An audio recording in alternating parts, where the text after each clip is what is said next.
नमस्कार और स्वागत है न्यूज स्केल डिजिटल के विशेष कार्यक्रम प्रसंग वश में। आज वरिष्ठ पत्रकार रमेश शर्मा करेंगे चर्चा, क्या एसआईआर के दौरान बीएलओ की मौत ड्रामा है। इस मुद्दे पर संसद में प्रधानमंत्री और विपक्ष आमने सामने आए। खरी-खरी सुनाई गई और बहस गरमाई। विपक्ष ने सरकार पर एजेंसियों के दुरुपयोग का आरोप लगाया। वहीं मुख्यमंत्री डॉक्टर मोहन यादव सामूहिक विवाह में अपने पुत्र का विवाह कराकर फिर सुर्खियों में आए। आइए जानते हैं इन घटनाओं का पूरा असर। नमस्कार, प्रसंगवश में आप सभी का स्वागत है। प्रसंगवश में आज प्रमुख रूप से दो मुद्दों की बात करेंगे, लेकिन छोटी छोटी बातों का भी समावेश करना जरूरी इसलिए है कि वो भी खबरें आपकी जानकारी तक आनी चाहिए। शुरुआत करते हैं एक ऐतिहासिक विवाह की। हालांकि ऐतिहासिक विवाह से इसलिए कहा जाएगा कि किसी भी वीवीआईपी के पुत्र की शादी अगर सामूहिक विवाह सम्मेलन में हो तो वो एक ऐतिहासिक निर्णय ही कहा जाता है। राजनीति के रूप में देखा जाए या वास्तविकता से देखा जाए या सामाजिक दृष्टिकोण से।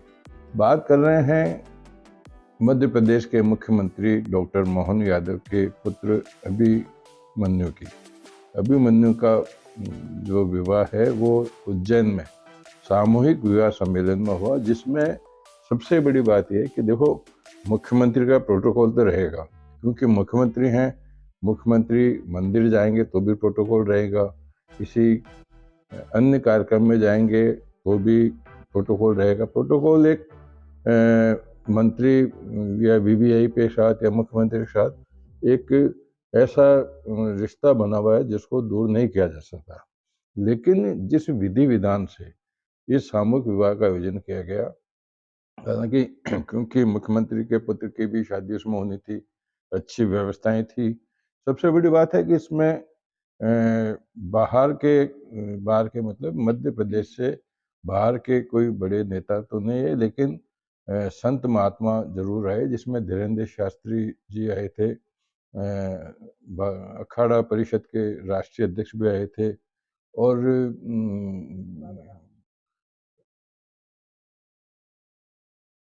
और हमेशा चर्चा में रहने वाले बाबा, जो बाबा तो हैं ही हैं, लेकिन बाबा के साथ साथ में उनको राजनीति से भी जोड़ा हुआ देखा जा रहा, वो भी मौजूद थे।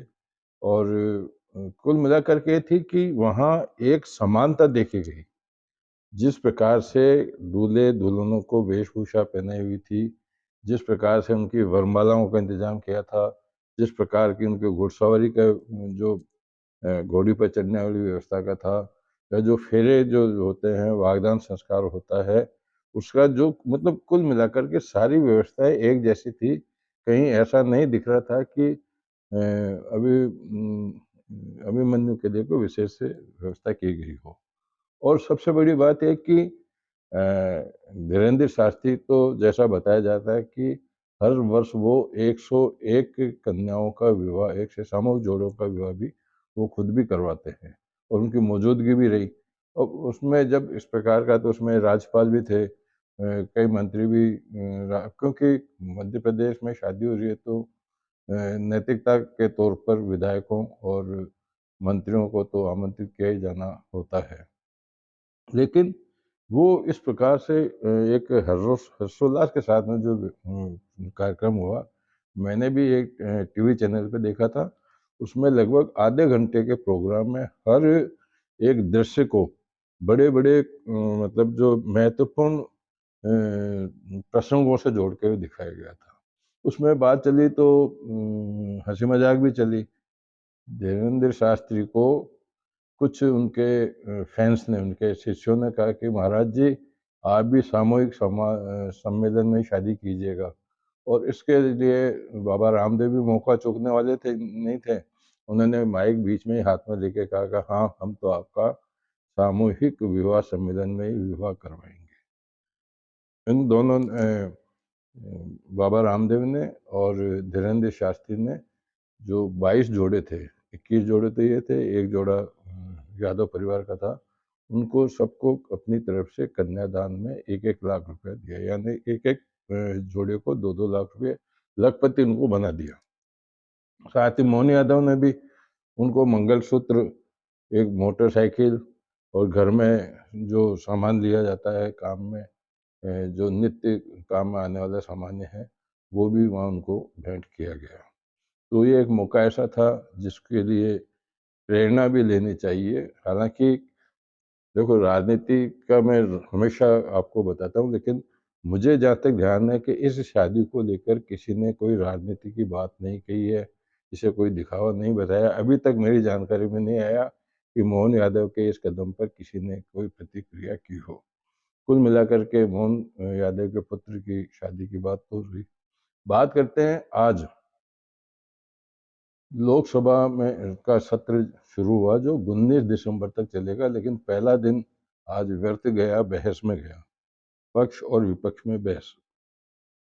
हालांकि प्रधानमंत्री मोदी खुद राज्यसभा में रहे, क्योंकि राज्यसभा में उपराष्ट्रपति सभापति होते हैं, और सीपी राधाकृष्णन आज पहली बार वहाँ राज्यसभा में सभापति के रूप में मौजूद रहे थे। तो वहाँ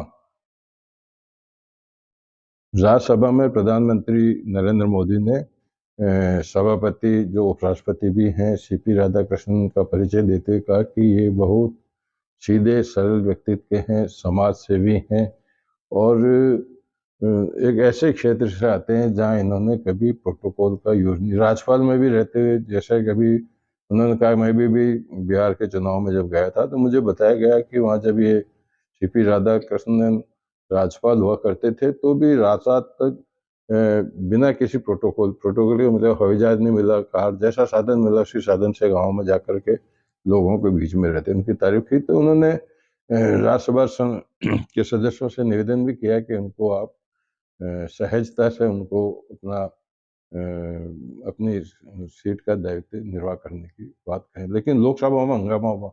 लोकसभा में एसआईआर ने और ईडी ने पीछा नहीं छोड़ा। पिछला जब लोकसभा का सत्र था तब भी एसआईआर वाली बात हुई थी। विपक्ष का कहना यह था, शुरुआत मोदी जी से हुई, मोदी जी ने कहा कि कोई ड्रामा नहीं कर रहे हैं। एसआईआर की जब बात हुई या ईडी की बात हुई तो उसमें कहा कोई ड्रामा नहीं करें, हम ड्रामा में विश्वास नहीं करते, हम डिलीवरी में विश्वास करते हैं। तो अखिलेश यादव बीच में बोल पड़े कि आप ड्रामा की बात कर रहे हैं एसआईआर को, तो आप हमें ये बताइए कि जो इन बीएलओ की इतनी मौत हुई है, क्या वो भी ड्रामा था क्या?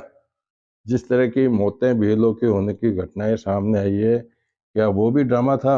आप उसको भी ड्रामा मान के चल रहे हैं, और उसके बाद अगर बीएलओ की मौत की एसआईआर की बात नहीं करेंगे तो फिर ये लोकसभा में नहीं करेंगे तो कब करेंगे?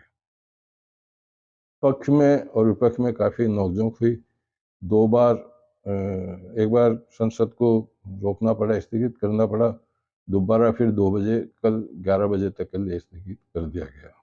लेकिन ईडी को लेकर के भी वहाँ नारेबाजी हुई, क्योंकि हाल ही में कल ही ईडी ने जो एक नई एफआईआर दर्ज की है जिसमें सोनिया गांधी राहुल गांधी के खिलाफ इस तरह की आरोप लगाए गए हैं, उसको लेकर के अभिमन्यु सिंघवी ने कहा कि यह कोई भी मामला नहीं है, मनी लॉन्ड्रिंग से जुड़ा हुआ कहीं नहीं है, वो एक बिना लाभ हानि वाली संस्था थी, जिसकी भूमि थी उसको उसने किया, तो ऐसा इसमें कुछ भी नहीं हुआ। लेकिन विपक्ष को डराने के लिए ईडी को भाजपा ने हथियार बनाया हुआ है, और इस हथियार को लेकर के विपक्ष को डराने की कोशिश की जाती रही है। अब इसको उन्होंने ये भी कहा कि ईडी को ईडी नहीं कह करके भाजपा आयोग कहा जाना चाहिए, क्योंकि वो सब कुछ होता है जो उनके इशारे पर ही होता है। मतलब कहने की गढ़ जाए कि काफी बहस आपस में अंदर काफी दोनों पक्षों में हुई, और मुख्य मुद्दा एसआईआर था। प्रधानमंत्री मोदी ने तो यहाँ तक भी कहा कि एसआईआर को लेकर के, विपक्ष ने भी कहा कि एसआईआर को लेकर के जब 2 महीने तक बिहार और झारखंड के अंदर राहुल गांधी घूमते रहे, जिसका नतीजा 0 निकला, एक भी मतदाता ने ये शिकायत नहीं की कि वहाँ चुनाव के मतदान के दौरान किसी तरह का गलत काम हुआ हो। ऐसी स्थिति में केवल कांग्रेस ही इस तरह के आरोप लगाती है, तो वो अपने आप में स्पष्ट कर देता है। कुल मिलाकर के ये बातें तो होगी राजनीति की, लेकिन अगर जैसा कि सोशल मीडिया में आ रहा है, मीडिया में आ रहा है यहाँ तक कि वीडियो भी वायरल हो रहे हैं। एक बीएलओ हैं जिनका वीडियो वायरल होता हुआ मैंने भी देखा है, जिसमें वो अपने आप को मजबूर मान रहे हैं कि अपनी माताजी से क्षमा माँग रहे हैं, माँ मेरे को क्षमा कर देना, मेरे को मजबूरी में मेरा लक्ष्य पूरा नहीं करने से के लिए मुझे आत्महत्या करने को प्रेरित होना पड़ रहा है।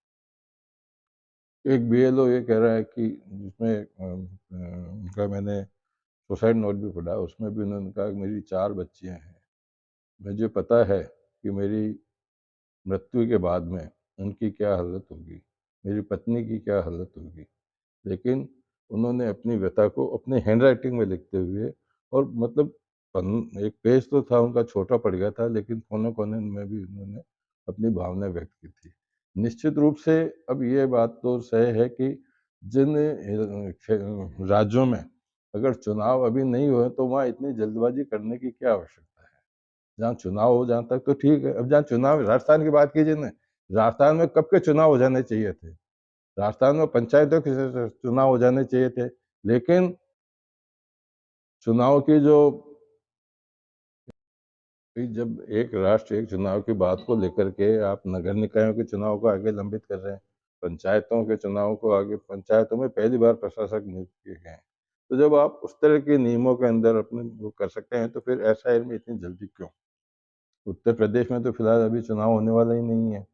राजस्थान में भी फिलहाल अभी चुनाव होने वाला ही नहीं है और नगर निकायों के पंचायत के चुनाव में एसआईआर को लेकर के कोई विशेष अंतर आने वाला नहीं है। कुल मिलाकर के जो ये एसआईआर को एक मुद्दा बनाया हुआ है, इस पे भी गंभीरता से सोचना चाहिए। दोनों पक्षों को बैठ कर के बात करनी चाहिए, इसका निराकरण करना चाहिए ताकि असामयिक मौतों से परिवार बच सके। आज के प्रसंग में उसको यहीं विराम देते हैं। कल फिर किसी नए प्रसंग के साथ मैं आपके सामने उपस्थित होऊँगा। तब तक के लिए नमस्कार।